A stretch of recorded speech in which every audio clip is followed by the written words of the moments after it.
Сәлем қыздар, менің ас бөлмеңе қош келдіңіздер. Сіздерге бүгін панкейк істеп беремін. Ол үшін бізге керек жұмыртқа, шекер, ұн, сүт и разрыхитель керек и кішкентай ғана тұз. Екі жұмыртқамызды жарамыз. Араластырамыз.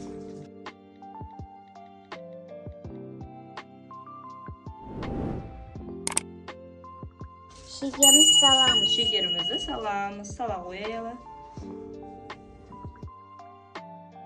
Сүтімізді қосамыз. Саламыз. Қопсытқышымызды ұнға саламыз.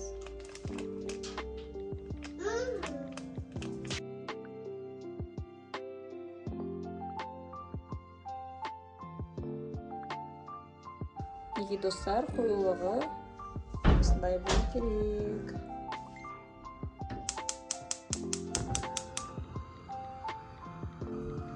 Кішкентай май жағып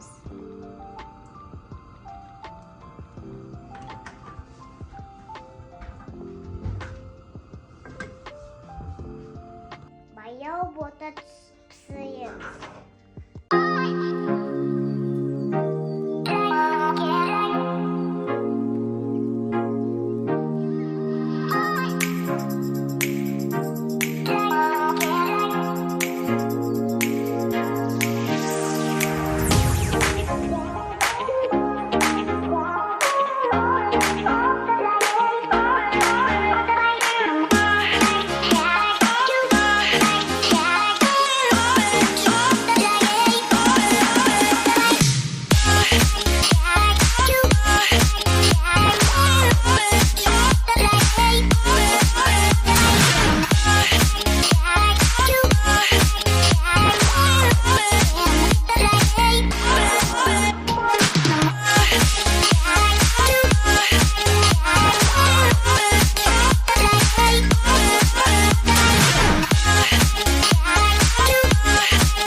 Мінекей достар, панкейкіміз дайын болды.